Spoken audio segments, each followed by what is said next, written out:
이제 요한계시록 2장과 3장에 나타난 7교회 이야기 가운데 5번째의 교회인 사대 교회의 이야기입니다. 사대 교회는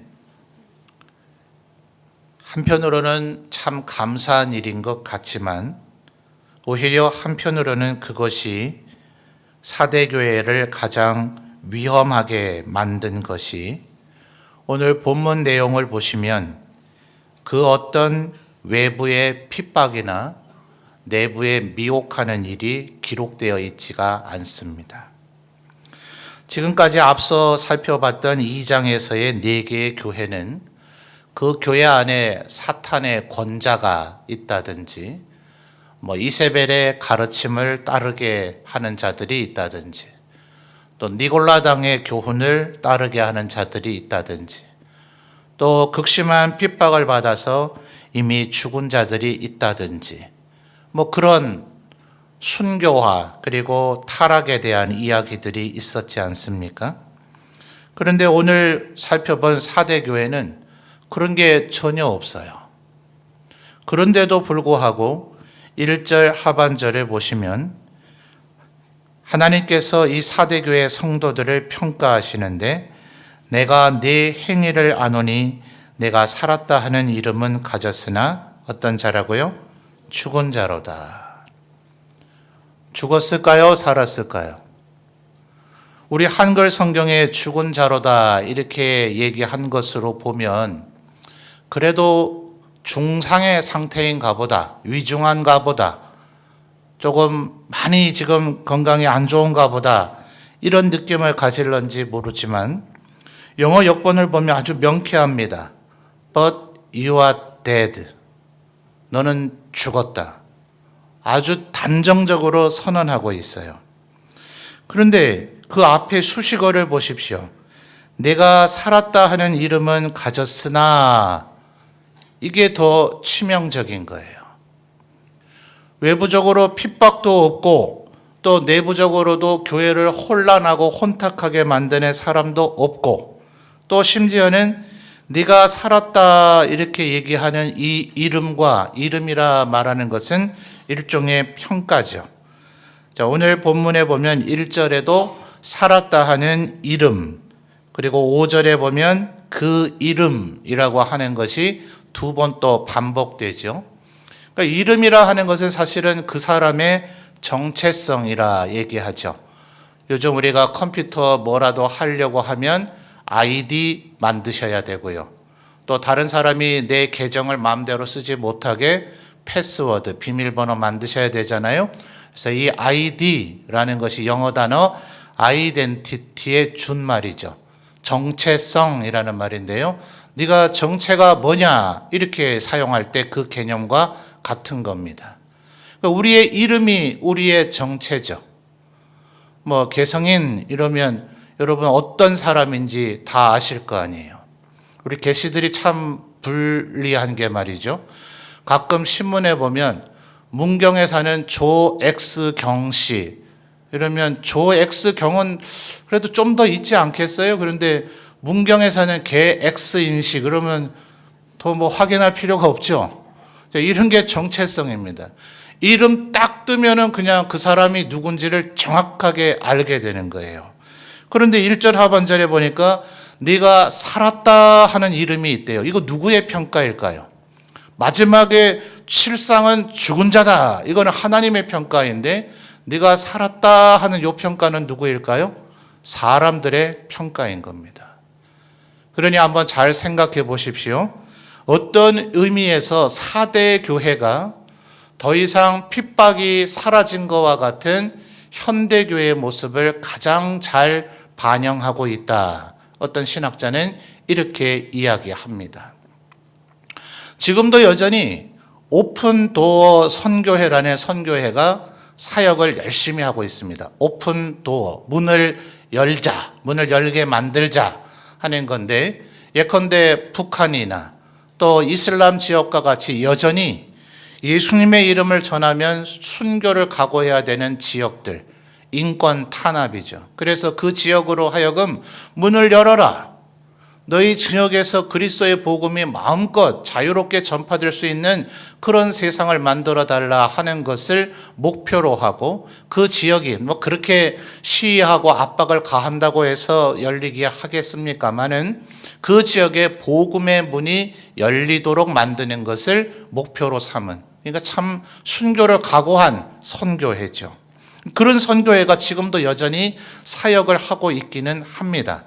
그래서 전 세계의 극히 일부 지역은 지금도 기독교 신앙을 가지거나 그것을 전하려고 하면 목숨을 각오해야 되기는 합니다.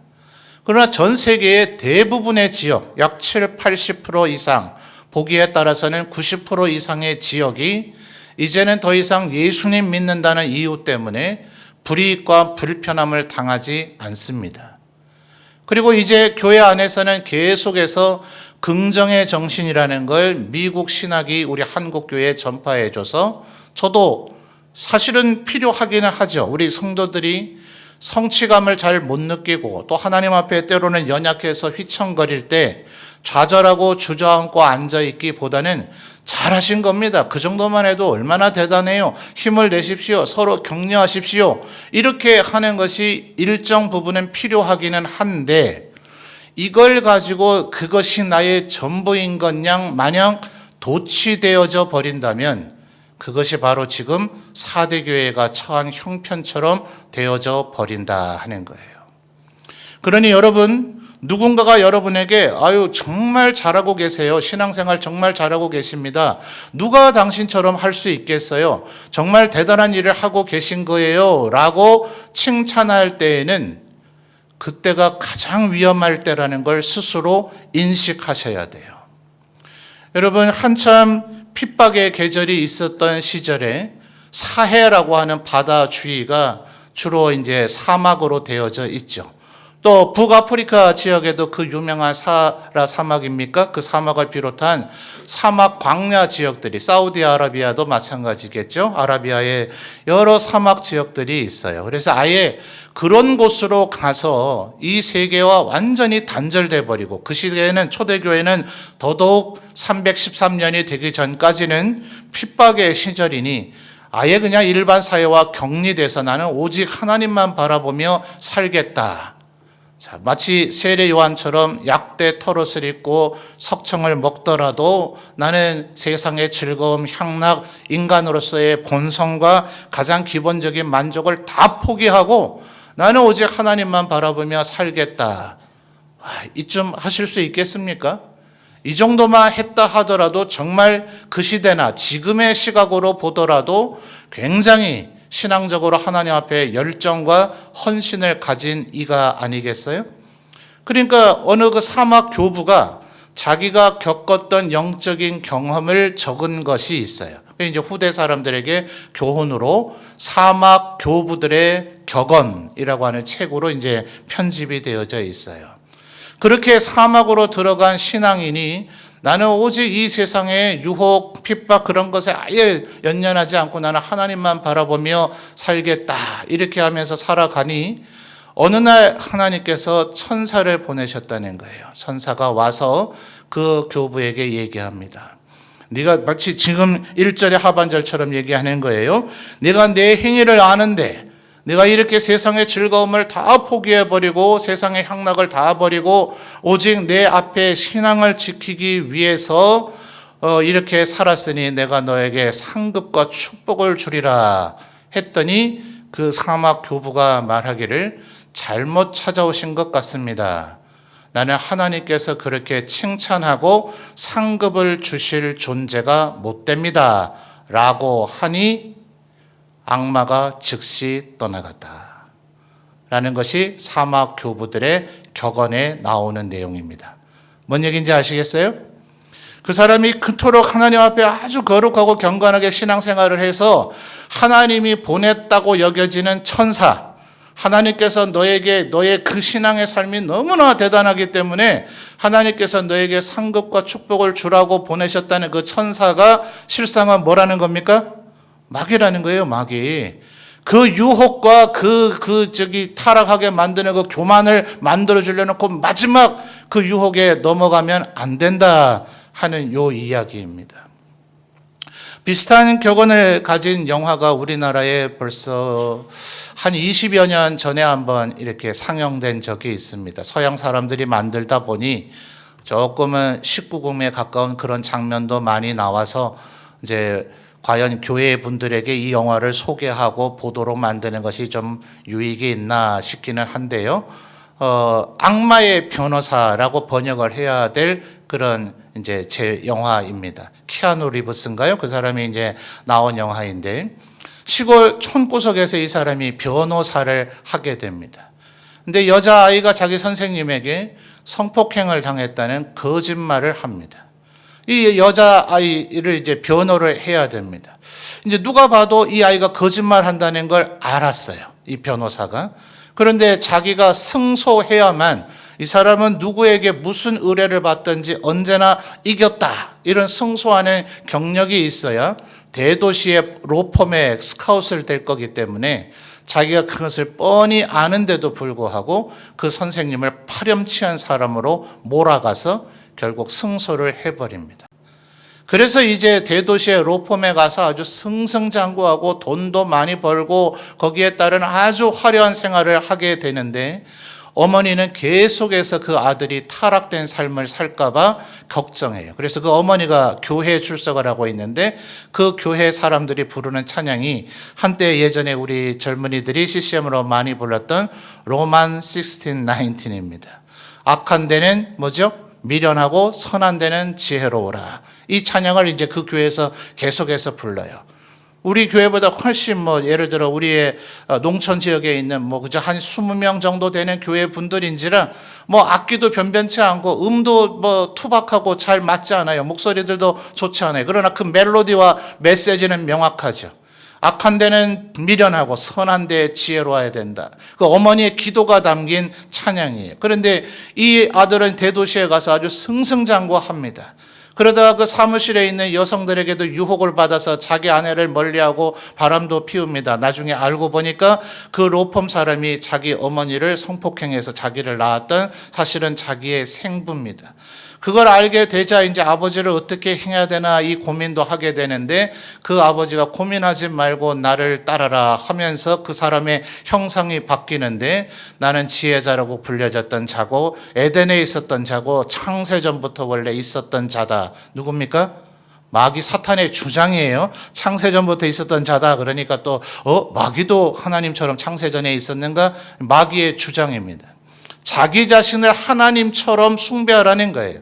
그 아들인 그에게 그렇게 자기 자신을 숭배하라. 네 영혼을 팔아라. 내가 너에게 모든 것을 다 주겠다. 마치 에덴 동산에서 아담과 하와를 유혹했던 뱀처럼 그 악마의 형상을 하고 있는 로펌의 대표인 자기의 생부가 그렇게 유혹을 합니다. 그 마지막 유혹에서 나는 절대로 너의 그 유혹에 넘어가지 않겠다 하면서 아예 자결을 해버려요.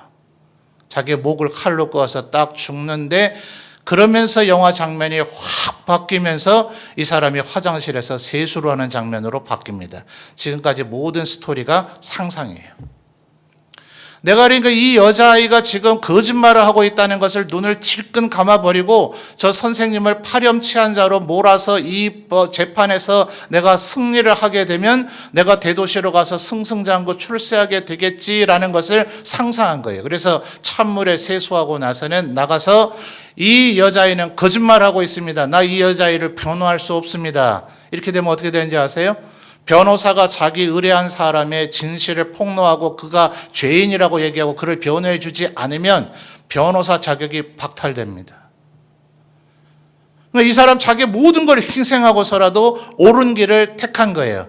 그러니까 기자들이 와서 아니 어떻게 그렇게 할 수가 있습니까? 당신 이렇게 하면 변호사 자격 박탈된다는 거 모릅니까? 다시는 변호사 못한다는 거 모릅니까? 지금 그나마 시골에서 하는 그 변호사로서의 알량한 수입조차도 완전 날아가 버리고 실업자가 돼버릴 사람이 되는 거예요. 그중에 한 기자가 명함을 주면서 얘기합니다. 당신같이 의로운 사람은 절대로 변호사 자격을 박탈되면 안 됩니다. 제가 언론을 총동원하고 당신을 기사화해서 당신이 변호사직을 박탈당하지 않도록 형상으로 도와줄 테니까 걱정하지 마십시오 하면서 명함을 딱 주고 이 사람이 고민하면서 그 명함을 받고 생각해 볼게요 라고 지나가는데 그 명함을 건네준 기자가 딱 돌아서는데 그의 얼굴이 마귀의 형상으로 다시 바뀝니다. 뭔 얘기인지 아시겠어요? 그 유혹을 다 버리고 내가 변호사직을 박탈당할 것을 각오하고서라도 옳은 일을 했는데 그 마지막 순간에 너 잘했어. 그 이름에 내가 드러나게 해줄게. 칭찬받게 해줄게. 모든 사람들에게 칭송받게 해줄게 하는 그 상황 속에서 뭐가 들어온다고요? 유혹이, 우리로 하여금 교만하게 만들고자 하는 유혹이 들어온다는 것을 얘기해주는 아주 고차원적인 영화인데 영화 꾸미기를 조금 그렇게 꾸며서 보기를 권장드리지는 않겠습니다. 제가 이미 설명했으니까 볼 필요 없겠죠. 이게 바로 지금 사대교회가 하는 얘기입니다. 그러니까 여러분은 언제나 주위 사람들에게 너무 좋은 평가 받기를 기대하지 마십시오. 물론 그렇게 되도록 최선을 다해야 되죠.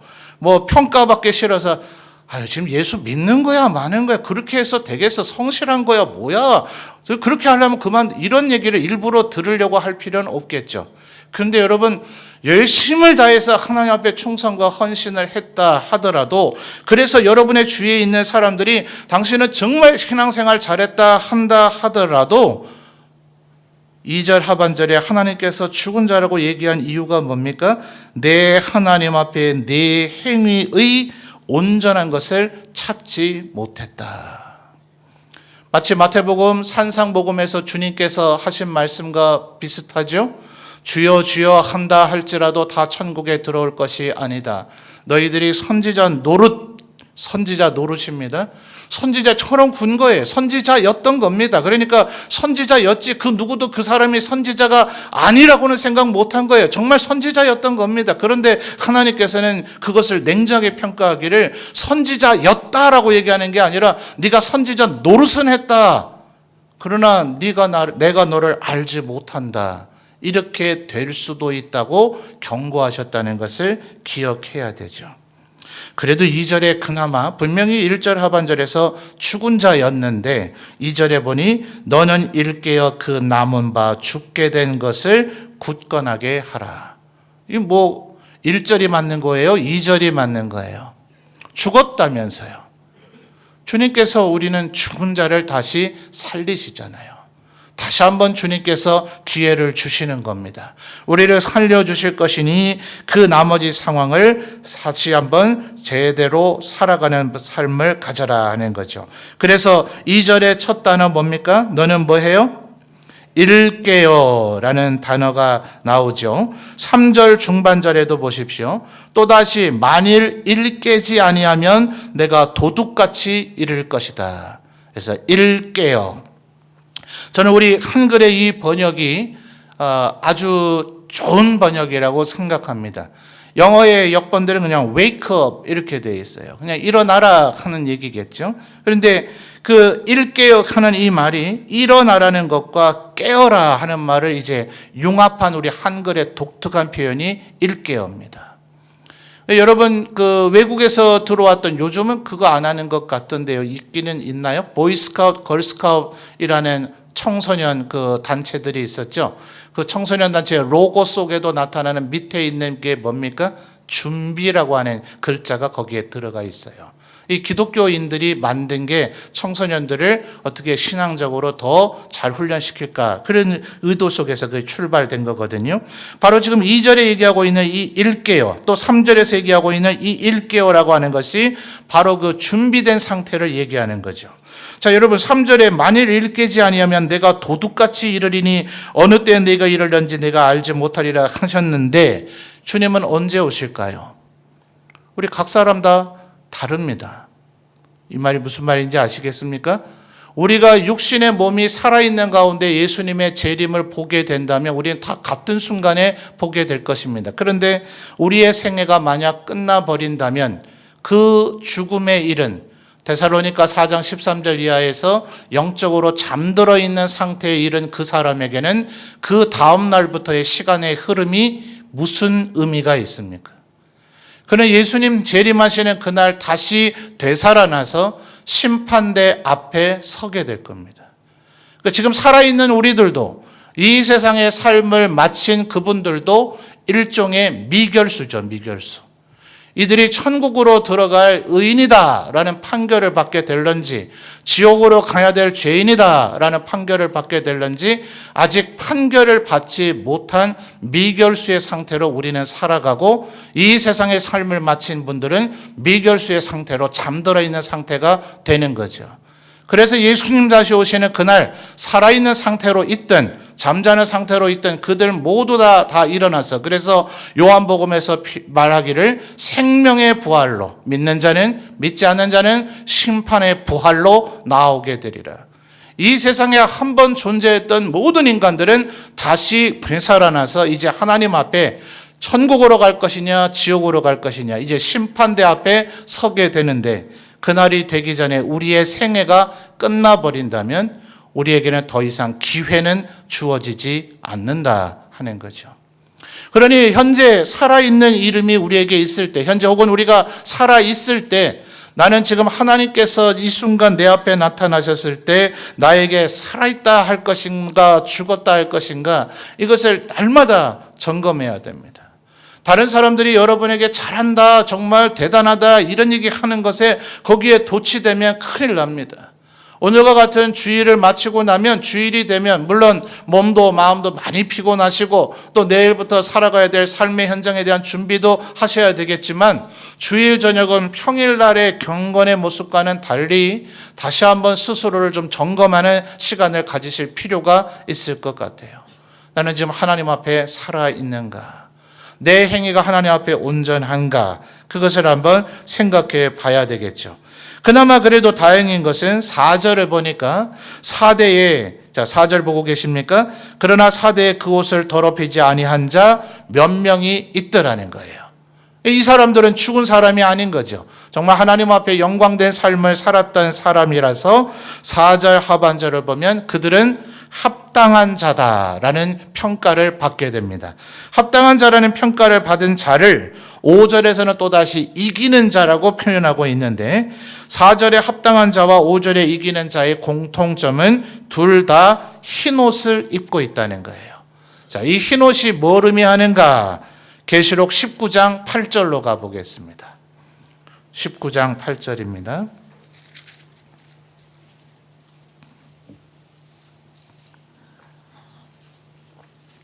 7절부터 읽어야 더 이해가 좋겠네요. 요한계시록 19장 7절과 8절. 자, 우리 성도님들 읽어주세요. 시작.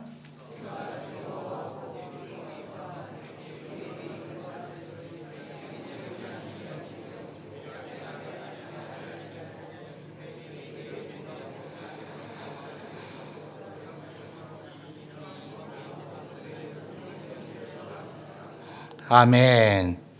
자, 7절을 보니 중반절에 무슨 기약이 이르렀다고요? 어린 양의 혼인 기약. 그래서 이제 어린 양의 혼인 잔치에 참여하는 거죠. 그래서 9절에서 이렇게 표현합니다. 천사가 내게 말하기를 기록하라. 그다음 뭐라고 기록합니까? 어린 양의 혼인 잔치에 청함을 받은 자들은 복이 있도다. 자, 그런데 7절 하반절로 다시 거슬러 가서 보시면, 어린 양의 혼인 기약이 이르렀고 그의 아내가 자신을 뭐 했다고요? 준비. 아까 제가 보이스카우트, 걸스카우트의 로고, 그들의 표가 준비라 그랬죠? 일깨어 있는 그 상태가 바로 준비된 상태를 이야기하는 겁니다. 그러니까 언제나 우리가 생각해야 되는 것은, 나는 예수님 만날 준비가 됐는가? 주님 앞에 설 준비가 됐는가? 그날 착하고 충성된 종이라 칭찬받을 준비가 됐는가? 사람의 평가에 연연하지 말고 지금 내 삶에 어떤 평탄함이 있느냐 혹은 핍박과 환난이 있느냐 이런 거에 연연하지 말고, 내 상황이 외견적으로 볼 때는 모두 다 좋아 보인다 할지라도 하나님께서 나를 뭐라 평가하실까를 스스로 점검하는 것. 그러니까 이게 더 어려워요. 순교의 계절에는 믿음을 배반하지 않고 순교하면 자신과 주위의 모든 사람들에게 확연히 드러나잖아요. 아, 이 사람은 순교를 함으로써 그의 믿음을 증거했다, 드러나잖아요. 내부에서부터 니골라 당이나 혹은 이 여자 이세벨 같은 자들이 추종하게 하면 나는 거기에 가담하지 않겠다 하면 확 드러나잖아요. 그런데 지금과 같은 세월에는 이게 정말 누가 제대로 예수 믿고 있는 건지, 정말 참된 믿음을 가지고 있는 건지 겉으로 볼 때는 표가 나지 않는단 말이죠. 주일 오전 예배도 참석하고, 주일 저녁 예배도 참석하고, 3일 밤도 참석하고, 금요 기도에도 참석하고, 새벽 기도에도 참석하고, 교회 모든 사역을 다 동참하고 이러면 이분이 믿음이 좋은지 안 좋은지 어떻게 알아요? 겉으로 볼 때는 너무나 대단해 보이잖아요. 그런데 지금 분명히 3장 1절에서 네가 살았다는 이름은 가졌지만 죽은 자라고 얘기하고 있더라 하는 거죠. 그래서 이 4대 교회에 합당한 자와 그리고 이기는 자가 흰옷을 입었는데 그것이 8절에 나타나죠. 그에게 빛나고 깨끗한 뭐예요? 세마포 옷을 입도록 허락하셨으니, 이 세마포 옷은 성도들의 뭡니까? 옳은 행실이로다. 자, 여러분, 이 지금 19장 7, 8절의 해석에서 무엇이 떠오릅니까? 마태복음 끝자락에 보면 예수님께서 예루살렘에 입성하셨을 때, 마지막 십자가를 지기 위해 입성하셨을 때 왕의 혼인잔치에 대한 비유를 얘기하셨죠.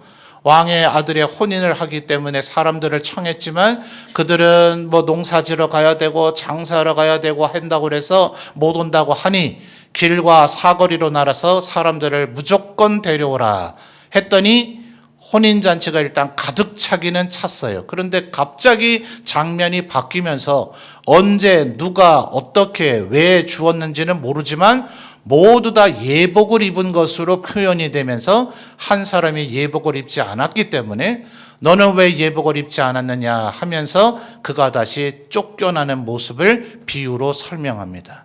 자, 여기서 다 악귀가 맞춰지죠. 바로 이 흰옷이 바로 그 예수님께서 마태복음에 비유하셨던 그 흰옷인 겁니다.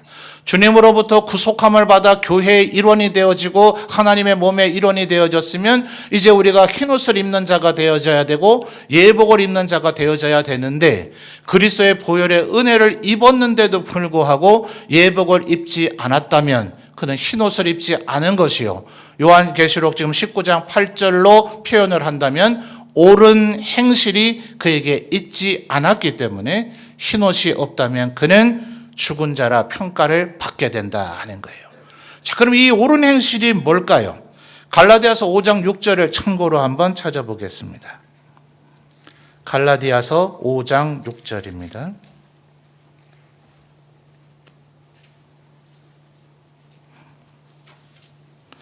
갈라디아서 5장 6절. 신약성경 308페이지요. 자, 앞에 스크린에도 나오네요. 자, 성도님들 읽어주세요. 시작.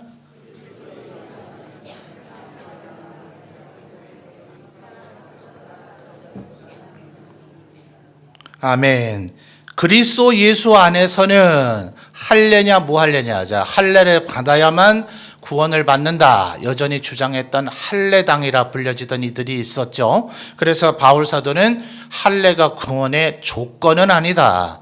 그래서 그렇게 주장하는 이들은 할례당이라 불려지는 이들에게 무할례당이라 불려지게 됐죠. 그래서 할례냐 무할례냐 이것이 계속해서 초대교회 논쟁이 됐는데 그런 게 중요한 게 아니라는 거죠.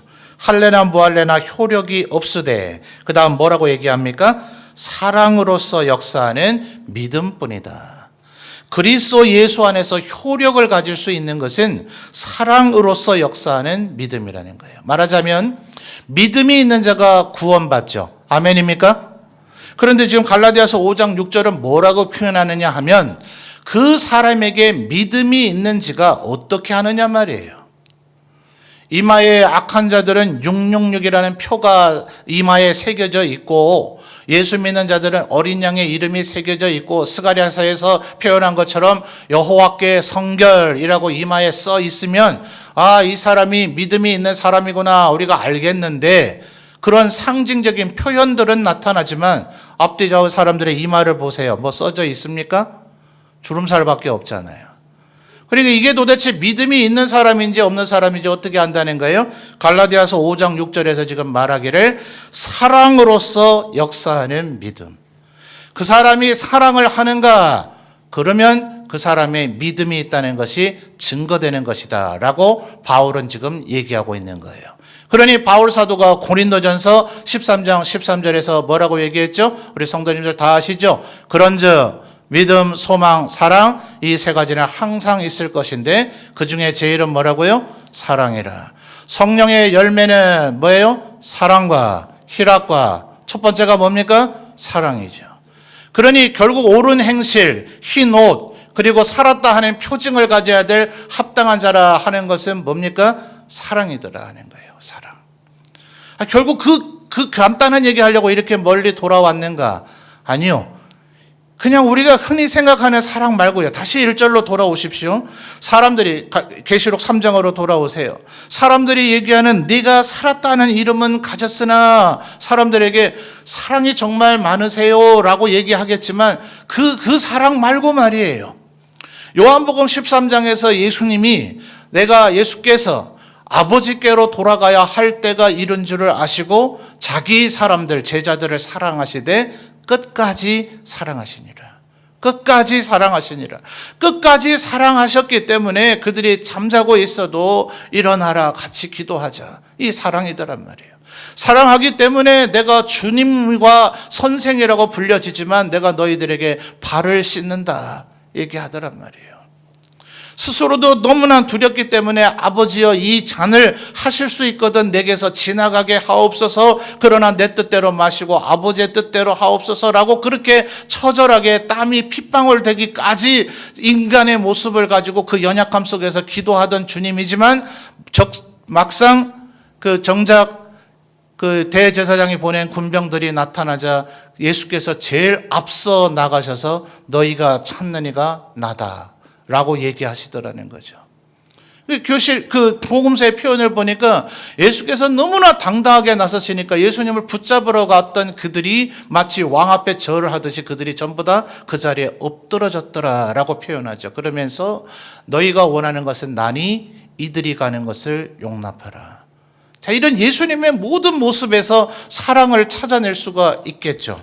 우리들이 그저 생각하는 우리 사이에 하고 있는 그 정도의 사랑의 수준이 아닌, 언제나 기억하십시오. 사람의 평가가 아닌 하나님께서 어떻게 평가하실 것인가. 자, 그러니 이 차이를 어떻게 찾아낼 수 있겠습니까? 내가 지금 이렇게 하나님의 교회를 잘 섬기고 있다. 내가 이렇게 성화된 삶을 살려고 애쓰고 있다. 내가 이렇게 충성을 다하고 있다. 나는 나름대로 충성을 하고 있는데 혹시나 이것이 하나님으로부터는 죽었다는 평가를 받게 되지 않을까를 어떻게 찾아낼 수 있겠는가? 3절 보시죠. 3절. 자, 요한계시록 3장 3절입니다. 뭐라고 얘기합니까? 그러므로 네가 어떻게, 그 다음에요? 받았으며, 그 다음에요? 어떻게 들었는지, 그 다음에요? 생각하고, 그 다음에요? 지켜. 그것이 바로 회개하는 구체적인 방법이라는 거죠. 그러니까 회개하려면 뭐 해야 됩니까? 일단 뉘우쳐야 되고요.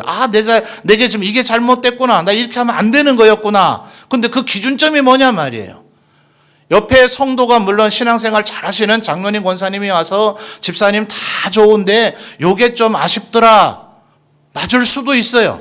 근데 그분의 편견일 수 있어요. 그분이 선호하는 것일 수 있어요. 정작 내게 필요한 건 딴 것일 수 있어요. 여러분, 식물에 아마 인산, 칼리, 질산입니까? 세 가지 비료가 필요하다, 복합 비료를 뿌린다 하던데 식물의 상태와 작물의 상태, 그가 처해 있는 상황에 따라 다르죠? 질소 성분이 지금 충분한데도 불구하고 거기다가 질소 비료를 더 갖다 들이부으면 식물이 잘 되는 게 아니라죠. 그에게 필요한 것에 대한 정확한 진단이 필요한 겁니다. 여러분, 그 물통이나 옛날 우리 쌀을 대고 나던 말통이 그렇잖아요. 나무 토막 이런 것을 쭉 잇대어 가지고선 둥근 통을 만든 거 아닙니까? 똑같은 높이가 되어져 있지만 만약 이것이 재료가 부족해서 이 길이가 들쭉날쭉한다고 생각해 보십시오. 어디까지밖에 쌀을 못 담습니까? 혹은 물을 못 담습니까? 가장 짧은 나무 토막밖에 못 담죠. 이미 길쭉하게 되어 있는 거 자꾸 끄집어 느려봐야 가장 짧은 것을 느려내지 못하면 아무리 궁에다가 물이든 쌀이든 계속 들이봐야 전부 다 흘러나가고 빠져나가져 버리지 가장 짧은 것의 높이만큼 밖에 담아내지를 못한단 말이에요. 정확한 진단이 필요한 겁니다. 인간의 부정확한 판단, 인간의 부정확한 그 생각 속에서 이미 잘하고 있는데, 아유, 집사님, 권사님, 장로님, 그거 잘하시잖아. 그거 계속 잘하세요. 그거 계속 잘하세요. 그 잘하는 것만 잘하면 뭐해요? 못하고 있는 거, 하나님 앞에 좀 허물되어 있는 거, 그걸 극복해내야 되죠. 직면하는 게 필요합니다. 그런데 예수 믿은 지 오래되면 저부터도 우리가 잘하는 것만 자꾸 잘하려고 하지 내 약점을 직면하려고 합니다. 누가 약점을 직면시켜주면 힘듭니다. 불편합니다. 마음이 괴롭습니다. 그래서 신앙생활이 오히려 힘들어진다 생각하고 그건 덮어버립니다. 그래서 언제나 제자리 걸음만 합니다. 하나님 앞에 여전히 부족하고 모나고 하나님 앞에 온전하지 못한 자로 그저 머물러 있을 뿐입니다. 신앙생활이 오래됐다면 이제 스스로를 조금 괴롭힐 줄도 알아야 됩니다. 핍박이 없잖아요. 그 어떤 이도 우리가 예수 믿는다는 이유 때문에 우리에게 몽둥이로 때리지 않습니다. 우리가 혹시 3대째, 4대째 예수 믿고 있는 분들이라면 가정의 내력을 잘 거슬러 올라가 보십시오. 여러분의 선조 가운데 처음 예수 믿는 사람은 소위 멍석말이라는 것으로 예수 믿는다는 이유 때문에 몽둥이 찜질을 받았던 선조들이 분명히 있을 겁니다. 우리 지금 누구도 예수 믿는다는 것 때문에 우리를 몽둥이로 때리지 않잖아요. 스스로를 좀 괴롭혀야죠. 내가 지금 안 되는 게 뭔가 찾아내셔야 됩니다. 그래서 3절에 뭐 했다고요? 어떻게 받았으며 어떻게 들었는지 생각하고 지키라. 이것이 바로 이 문제를 해결하는 지침이다 하는 겁니다. 너무 어렵고 까다롭고 힘들지 않나요? 마지막 1절로 다시 한번 거슬러 가보죠. 언제나 1절에서는 이미 소개되어진 그리스도 주님을 이 교회의 상황에 맞게 어떤 분인가를 설명해 줍니다. 4대 교회에 편지하라. 하나님의 그다음 뭡니까? 7 영과 7 별을 가지시니가 이르시되. 이게 누구라고요? 이게 예수님인데 4대 교회를 향해서는 굳이 예수님을 7 별과 7 영을 가지신 분이라고 묘사를 하고 있단 말이에요. 자, 1장으로 가보시면 요 의미가 뭔지를 알 수 있어요. 1장 4절 가보죠. 1장 4절을 보시면 요한은 아시아에 있는 7 교회에 편지하노니 이제도 계시고 전에도 계셨고 장차 오실 이, 장차 오실 이 하면 예수님이 아닌가 생각할 수 있지만 그 앞에 있는 이전에 계셨고 전에도 계셨던 분의 표현에 무게를 둔다면 이건 성부 하나님으로 보는 것이 타당합니다. 그 뒤에 나타난 표현 때문에 그래요. 그래서 그 다음에 나타난 그의 보좌 앞에 있는 7 영 누구실까요? 성령 하나님을 얘기합니다. 세 번째, 또 충성된 증인으로 죽은 자들 가운데서 먼저 나시고 땅의 임금들의 머리가 되신, 아예 답이 나오네요. 예수 그리스도로 말미암아 은혜와 평강이 너에게 있기를 바란다. 지금 요한이 그렇게 삼위일체 하나님으로 축복하는 것인데, 두 번째로 나타날 4절 하반절의 7 영은 결국 누구를 얘기하는 거라고요? 성령님이란 말입니다. 자, 1장 20절로 가면 7 별이 뭔지를 다시 알려줬었죠. 자, 1장 20절. 우리 성도님들이 읽어주세요. 시작.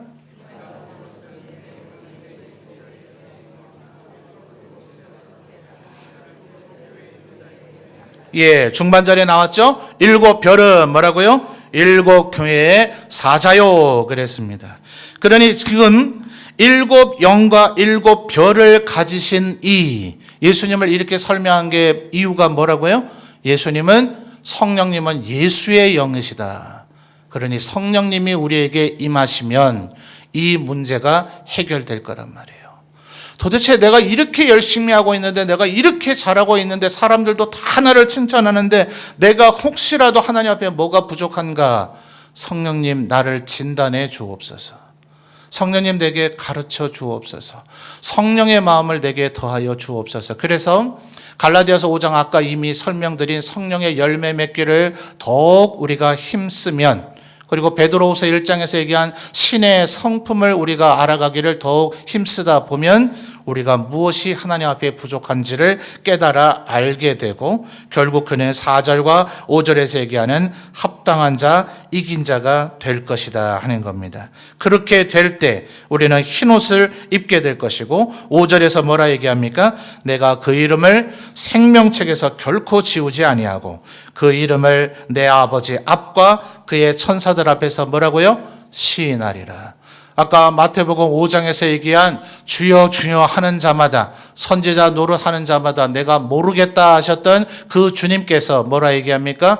흰옷을 입으면 그를 내가 하나님 앞에서 안다고 시인해 주겠다라고 얘기하고 있더라 하는 것입니다. 그러므로 사랑하는 성도 여러분, 다시금 하나님 앞에 꿇어 엎드려 일깨워 주시기를, 성령께서 우리를 일깨워 주시고 내가 하나님 앞에 어떻게 더 거룩하고 성결한 자로 자라가야 되는지를 깨닫게 해 주시기를 오늘 이 밤 잠시라도 시간을 내셔서 하나님 앞에 스스로를 진단하며 기도하시는 우리 모든 성도들이 되시기를 주님의 이름으로 축원합니다.